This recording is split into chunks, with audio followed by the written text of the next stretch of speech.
fertilizer isn't the problem. I'm a big proponent of organic fertilizers, but I wanted to do a video on this because I think it often gets misunderstood, misrepresented. It's unmanaged fertilizer is the problem. Whether it's synthetic, organic, manure, I don't care how you want to define it. Organic and manure sometimes get confused because people say organic as in it's natural, but not necessarily in like the chemical definition of an organic nutrient that's bound to, say, a carbon that has to then be broken down.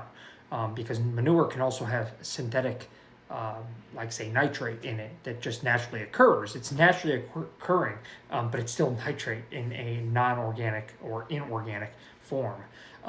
One of the big issues with fertilizer is blanket fertilizer applications. And this is true if we're talking about gardens or agriculture or food plots or lawn care. That's probably the most abused that I've seen. But all of these, people say, I'll just put down triple 13 or put down triple 19 or put down X, Y, and Z at XYZ rate. And the reason that's an issue is because in soil chemistry, we have naturally occurring antagonisms. And what that means is that as one product goes up, whether it's, say, let's just use calcium for talking purposes, others will decrease in availability. And the reason that occurs is because of the way the soil chemistry all interacts and works together or works against each other. And that's why soil testing and balance is so critical. What makes this even more compounded is then understanding or having the recommendations that go along with this nutrient mobility and or placement in regards to how you're applying, when you're applying, where you're applying those nutrients. So a quick example, I've talked about it a lot if you followed us along at Vitalize, but it's phosphorus. So surface applied phosphorus. Let's say you're in a yard setting and you go, hey, I want this grass to be greener. You put down some nitrogen and phosphorus blend, and the phosphorus is in its synthetic form.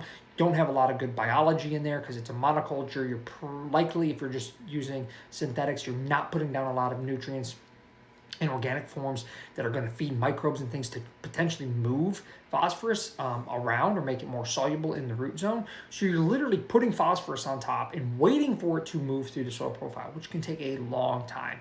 I've seen some of the highest estimates of maybe a quarter inch a year in movement, and many are much shallower than that as far as synthetic phosphorus movement.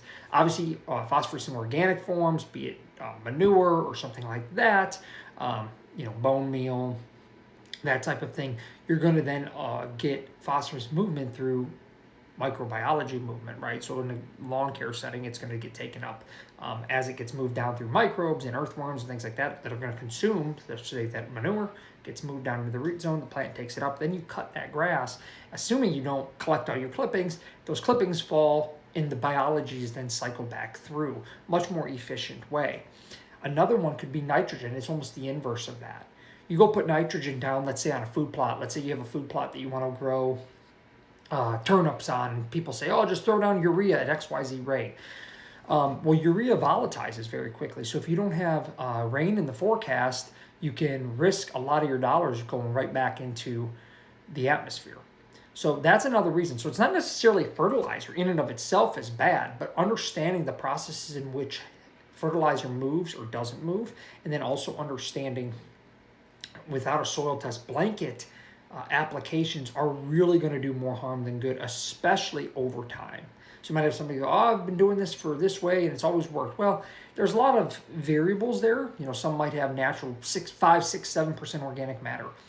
But if you don't, and you're just simply going with blanket statements, eventually you're going to run into, man, I drove out a lot of calcium because over applications of nitrogen. I see this a lot in lawn care.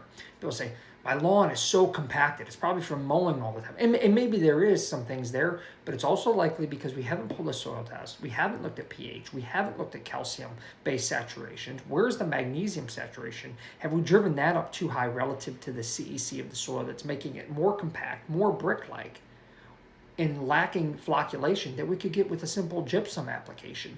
Do we have the ratios in balance to ensure that not only is the chemical structure of the soil adequate, then we can maximize the biological structure of the soil?